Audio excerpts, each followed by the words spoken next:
We would like to welcome you to the second episode of our new podcast, You and I. Ukrainian New Identity. This podcast will help you And us. to reinvent Ukrainian culture, history, and traditions. And to see the history through the eyes of ordinary Ukrainians. We will also highlight differences and similarities between British and Ukrainian cultures. My name is Maria Kush. I'm Ukrainian refugee from Sumy. My name is Zhenya Shkil, and I've been living in the UK for more than 20 years. And the topic of today's podcast is the Day of Knowledge, which is the first day of school for all the students of Ukraine. Traditionally, the first day of September is celebrated across Ukraine as the Day of Knowledge. But sadly, because of the war, many children now begin the school year to the sound of air raid sirens, and some even celebrate the day in bomb shelters. Still, adults do everything they can to keep the occasion bright and festive. By tradition, the first bell is rung by a little first grader, sitting on the shoulder of an 11th year pupil. During the ceremonial assembly, teachers are given flowers, and children are welcomed into their classrooms, where they choose their desks and meet their teachers. For the 4th year now, Ukrainian children have continued their education in bomb shelters and metro stations. In Kharkiv, for example, the world's first underground school has been organized. Because for Ukrainians, the education and safety of children have always been a priority, and no matter what, they remain so today. And the Day of Knowledge for me, who was born in the USSR in the early 80s, was the first day of school, of course, and a huge holiday, which we were all looking forward to because we wanted to catch up with our friends after 3 months of summer holidays. Yeah, by the way, 3 months. And now I feel like really sad because now my kid have only 1 month, months and something at the summertime. And this is kind of I'm so sad for him because all his friends in Ukraine, he had this full summer holiday. When I was a kid, I always think that when I grow up, I will also have 3 months of vacation. And I was so disappointed when it's never happened to me. Yeah, so it's really sad that unfortunately, only 1 month he have now. Do you know what might be the reason for it in this country? We've been at the Stratford-on-Avon, where the Shakespeare was born and live, and we also went to the school where Shakespeare studied, and it was really interesting to know that basically from the whole family, usually family have not only one child, they have at least one person who have to go to school. Basically, they don't have any holiday except this August holiday.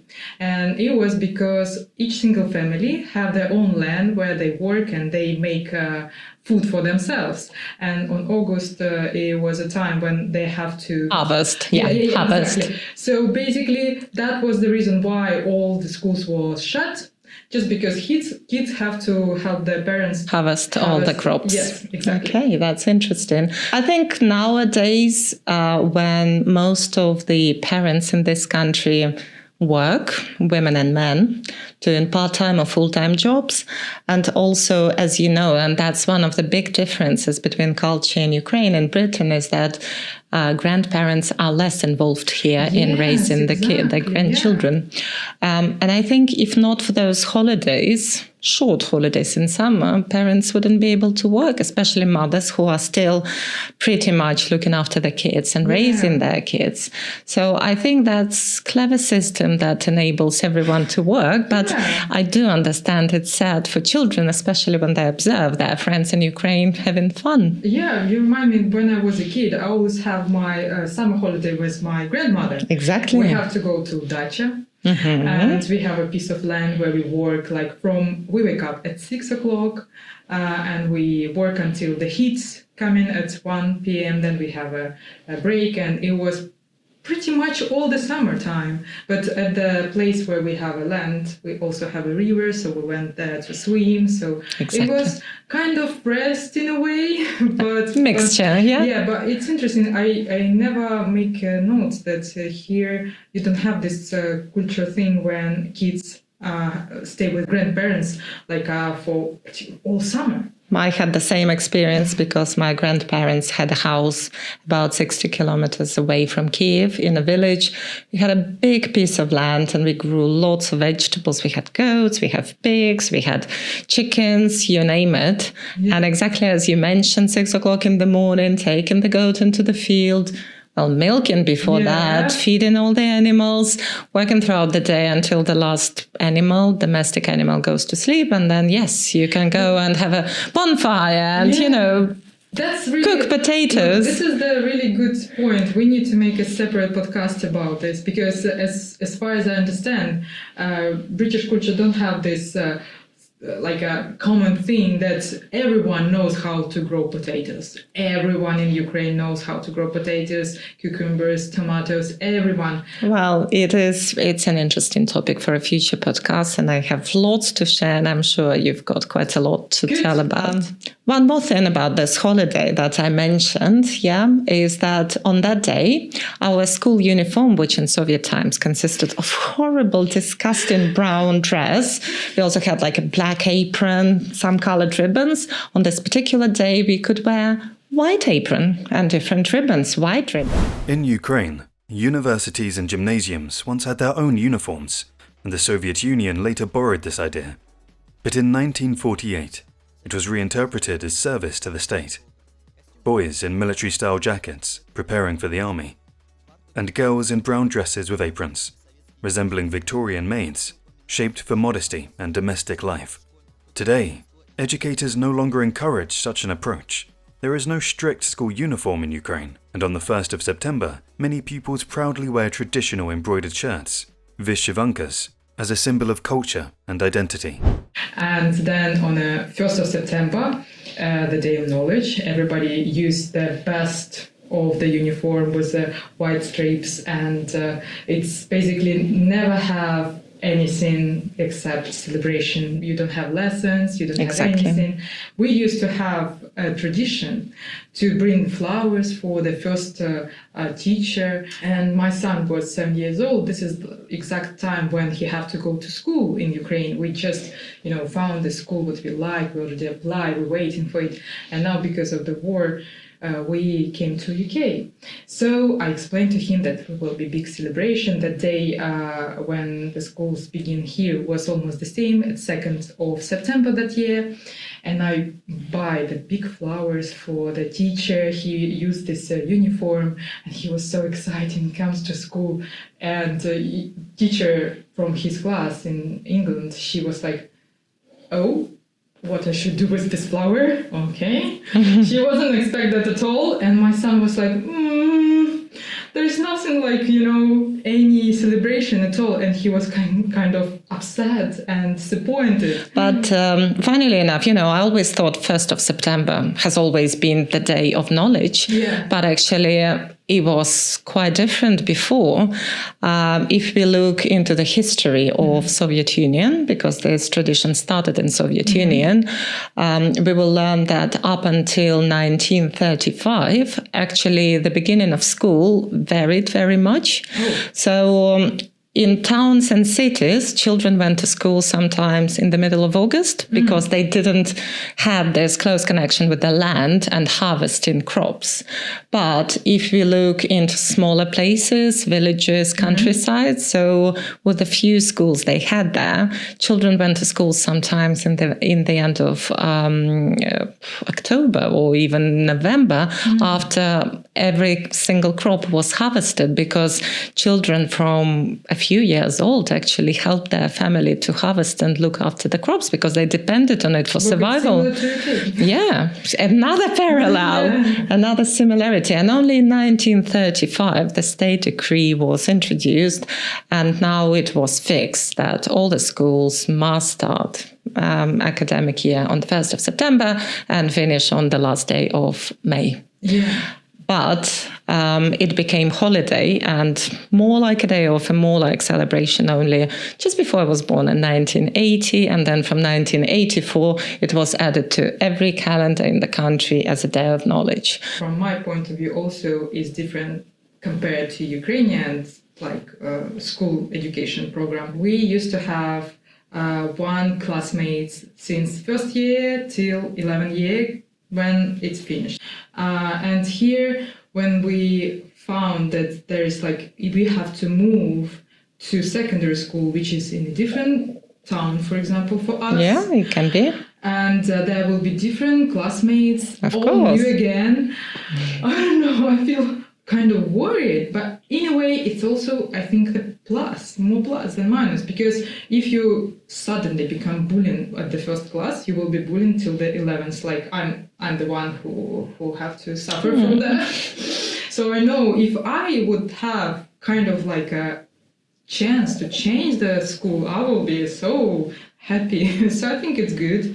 And it's interesting, what is the feeling from the side of person who studied at school in Ukraine and continue to study at school in UK? Shall we listen to their opinion? I really do love and miss my school in Ukraine, and I graduated last year, and I really enjoyed studying here in England, especially when you can choose your subjects in the sixth form. I think the main difference is that you're able to choose what you want to study in the future, your career, university, or what you need for your job. And in Ukraine, you cannot do this, unfortunately, but it's like more basic knowledge. You've been given some A lessons during the day, which you have to do, and you cannot just choose them. But at the same time, it's really good. In university, it's going to be easier and more manageable for you to go whatever you want to after school. In Ukraine, we did like cursive handwriting like every day, and we also did math. That was kind of the harder, so we can go like up and up and up. I like here because like it's easier to study because they explain it to you more. I remember we did do like a lot of cursive handwriting and a lot of different rules for spelling. And in maths, it was way harder than here because I remember that in year 2 we did the stuff that here we did in year 5. But I did do better in school in Ukraine. I don't know why. It was just harder. And I was like, oh no, I'm falling behind. I need to learn this really quickly. And we got homework every day since year 2. And here we only get it once a week from year 5. And I do really miss this like small tiny tradition, but it means a lot for every student in Ukraine. So it's like when an older student, like old generation, exchanging their experience with the youngest generation who's just came to school, who's going to learn and gain new experience, meet the new people, get some friends, and just study for this school for next 11 years. That was really interesting, wasn't it? It's always so refreshing to listen to opinions of our young Ukrainians who have both experiences of living and studying in Ukraine and Britain and can create meaningful comparisons for all of us. Yeah, I didn't realize that actually in Ukraine we had lots of tests, we had lots of exams, we called them kontrolny, and they were just endless, and it was horrible, such honestly. hard work, wasn't it? Why? Because I started to realize that at UK schools, until I think 6 years, you don't have marks, you don't have grades. For example, like our Ukrainian kids, they don't know English, so they basically almost They start being below, they will be below. But the effort is there. It's like A. And I think this is really nice and smart from the government who decide to use it like that. Because, for example, in Ukraine, that wasn't like that. From the first class, you also have kind of judge. So the teacher have to give you kind of marks. To remember, from 5 was it the same in your times? No. 5 was the best, 1 was the lowest for me. So in Soviet time we had 5, like 5 was the best. You can get 5+. Yeah. But basically 5 is the best. 1 is like next to nothing. Zero. Yeah, it's basically 0. And you obviously tried really hard. And then we also had dnevnik, щоденник. It's like diary, where every day you write homework, and then if you got a grade, the grade is written there or the mark is written there, and then in the end of the week your parents have to sign to show that they know how well or how badly you did this week. My God, when I remember it, it just filled me anxiety like straight away, just because I kind of I like learn stuff, but I'm not really consistent. I mean, sometimes I'm happy to learn something, sometimes I'm just bored, like everybody probably. So once I had really bad marks on my Щоденник. and I decided to cheat it on. I just took the red, it had to be red pen. Yeah. So I have a 2, it means like really bad. Really. So I make it like almost 5, you know, and try to skip the rest. And I was so punished at home because my mom figured it out straight away because she made the same thing, you know. It's just, it touched all of us. I think in a way it's really mark us because we always kind of in a feeling of judgment inside. We always try to keep up with a high level of something, you know, and I think this is really interesting topic what we touched. We have some painting from USSR. You remember, like опять двойка. Yeah, so it's kind of it's like posters, you know, we had lots of posters. There were lots of posters in Soviet times, and some of them carried on being used for different situations, which were true after the Soviet Union collapsed. And a child in complete despair with again getting the lowest possible mark was one of them. And it was very sad. And I think teachers were quite judgmental. You are right about this. So you said you had 12, so 12 was the highest. When I start school at first year, we still had this 5. 5-point system. I don't remember when this shift happens, but we start have these marks from 1 to 12, where 12 it's like 5 plus, 11 it's 5, 10 it's 5 minus, and la la la. And I remember that if at the tabel, it's like how it's called? Well, it's like report end of year report. It's a table with all the subjects, all the marks. That's why it's called tabel. It comes from table, but basically it's school report. Yeah. If you have not lower than 7, it means you хорошист. So it's not that bad. Yeah, you are at expected level. Yeah. If you have some marks under 7, it means it's not really you're below expected level. And at the end, at the level 11th grade, you have to have like this tabel with you when you try to enter to university. And if you have not really good marks there, you will not be able to enter the good university or even any university. Well, it's similar here as well. You really depend on the results of your last year. When you have these marks, when you start have these marks, because as my kids from year 4, they have only these expectations and this effort results. They don't have like this kind of marks.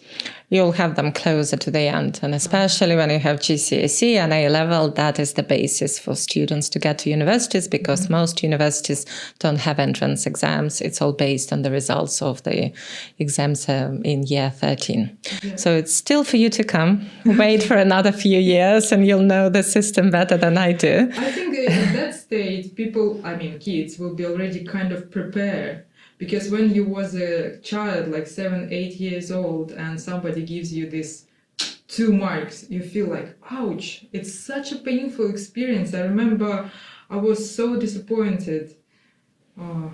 Yeah, so I'm kind of like happy in a way that, for example, my kids start going to school here.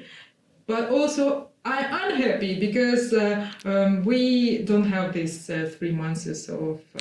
and also you mentioned homework when we spoke earlier. Yes, homework. Oh, this is completely top. It's just, when I was a kid, even from first year at school, we have to work on homework by ourselves. And it's like each single subject, what you just finish at school, you have to come back home straight away and make the homework. Another thing which I want to mention, and I heard from many people who had some knowledge of education in Soviet Union, Ukraine, compared to education in Britain. So in post-Soviet countries and Soviet countries, there was lots of learning. So we had to learn verses, poems, chunks of text, dates, and so on. So here the system of education, I think, challenges you to think and analyze. So yes, you still have to learn, you have facts to know, but you are forced or encouraged, depends on what kind of person you are, to actually think. And I think for the Soviet times, that was dangerous. You didn't want... They cut it out. Yeah, you didn't want your citizens to think. You want them to follow what you're saying is true. I just want to point out that today, on the Knowledge Day, or just before the Knowledge Day, I'm wearing a very special jewelry. As you can see, there is a trident on the black background, and it has a very specific national meaning for Ukrainians. If you have no idea what it means, please do watch our first episode of the podcast to learn.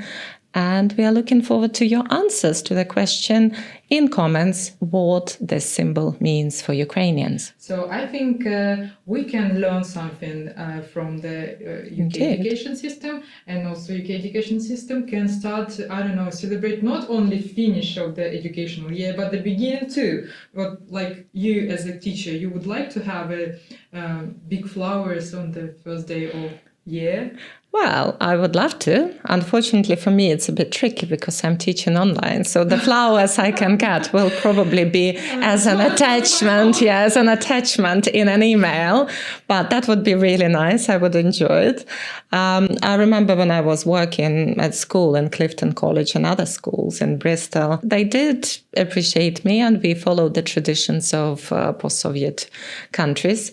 And so we had little celebration at the beginning of the year, the end of the year. We also celebrated Pancake Day, and I would bring lots of pancakes for them. And we had a lovely party where all the students and staff were invited. So, you can always go for mixture. And I think that's the healthiest way, to pick the best from different cultures and just bring them together and make it into a lovely, happy celebration. Exactly. This is really cool to have a special day which showing like appreciation, the knowing that you have ability to learn, to be educated person, because I know that through the history it wasn't really easy to get some knowledge. You have to be or rich or specially sent it by someone who will pay for your education. It wasn't free education. So and also not all women could get education at all up until quite recently. It's a good point to have this kind of day where you appreciate your teachers, appreciate the ability to have the education. Well, and now I think we are concluding the second episode of our podcast, and we would like to say thank you. Thank you for watching. If you have any question or comments, please leave it below. See you soon. Bye. Bye.